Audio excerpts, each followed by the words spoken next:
How are we doing, everybody? Another undefeated day yesterday. 2-0 on a small slate. 3-0 the day before. 7-1 in our last 8 props. And I really like today's plays on the video after a brief hiatus. Let's get 20 likes on this video. And once I get 1,000 followers on TikTok, I will be doing free year pass giveaways to the Discord. The video is sponsored by DG Fantasy. It's a tool that compares odds from sportsbooks like DraftKings, FanDuel to DFS apps like Prizepicks, Underdog, Sleeper. I'll have a link in my description. Check it out. I use it every day, hours a day. I got the Iowa mug with me today. We can't lose. A couple lines may have moved. All my members in Discord got these. Play bumps at your own discretion. But most bumps actually might be pretty good. The value on these lines is very high. Sorry that my voice is half gone. We had a good Thursday night in Madison.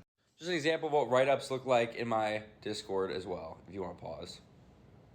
First bet is Paolo Banchero over 6.5 rebounds.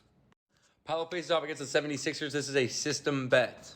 Small forwards, power forwards, playing weak side defense, get tons of rebounds against the 76ers, and here's why. This is how you learn and become a better. Joel Embiid, obviously an insanely good scorer, works in the mid-range a lot, works in high posts a lot. He draws a lot of defensive attention from the center. Can't sag off, he can shoot from anywhere.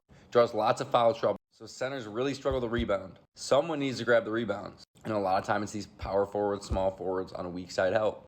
Paolo is usually a line like 7.5 anyway, so it's already a buy low. We get a 5-point spread because Magic are at home. That's a huge plus. Paolo averages 7 rebounds per 35 minutes this season. Close games, should see around 38 minutes probably. So 6.5 already felt low. Throw in the matchup, he had 9 in both games against Embiid last season. I expect him to clean up the glass in the system play. It's pretty sharp, pretty smooth. Rinse and repeat. We got DeJounte Murray with no Trae Young today. Opens up lots of interesting opportunities in my opinion. His assists at 6.5. Very interesting. 2 games without Trae this season. He had an 8.5 assist line versus the Pistons and a 7.5 assist line with minus 135 juice on the over versus 76ers. He finished with 10 assists versus Detroit, 6 on 2s, 4 were made 3s. He finished with 9 against Philadelphia, 4 were 2s, 5 of them were on made 3s. Miami defense is really good. Spoelstra's a genius. They're great at limiting shots in the paint. Jimmy's back, Bam's elite. But they do give up lots of catch and shoot threes. A lot of catch and shoot threes. They're right up there with the Jazz and the Lakers, top 7 in the league. DeJounte gets 43% of assists from made threes. It's a pretty high number. Targeted a 4.5 line against other catch and shoot people with Trae in. With Trae out, 6.5 feels really low. Also going off of that, his points line seems pretty high at 24.5. The Miami Heat zone in on that number 1 guy on defense. They defend the mid-range really well with pull-ups. They defend the paint well. DeJounte's not a dude who gets a bunch of catch and shoot threes, but he will make the passes. So correlated looks there, interesting things to bet on. Kristaps Porzingis over 16.5 points. Now the Celtics don't play fully healthy all the time, obviously, but when they are fully healthy, you see his points line sit around 19.5, 20.5.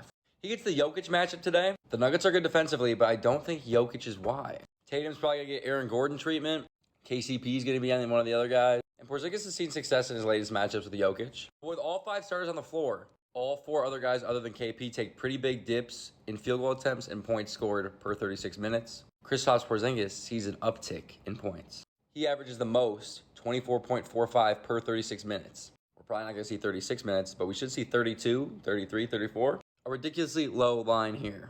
We also got no Wembanyama today. I think it might be time to target Keldon Johnson props. Points and assists, PRA, all good looks. Points line at 16.5 when I'm making this video. All the other lines similar to that. He gets the biggest usage increase with Wembanyama off the floor. It's super rare to see a Spurs spread close. That's what we have here. 4.5 point spread versus the Hornets. We took Brandon Ingram overs versus the Hornets last time. He killed it. He got out of his funk. He had a triple-double. Keldon Johnson can feast in this matchup as well.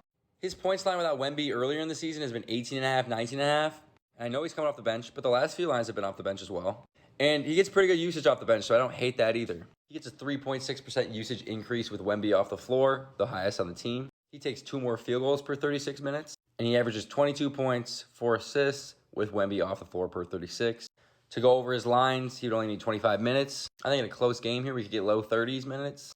Greg Popovich is a terrorist, so it's a little scary, but it is a buy low. A fantastic spot, similar to a lot of these other props. I'm eyeing a few other props. If I post them, they'll be in Discord.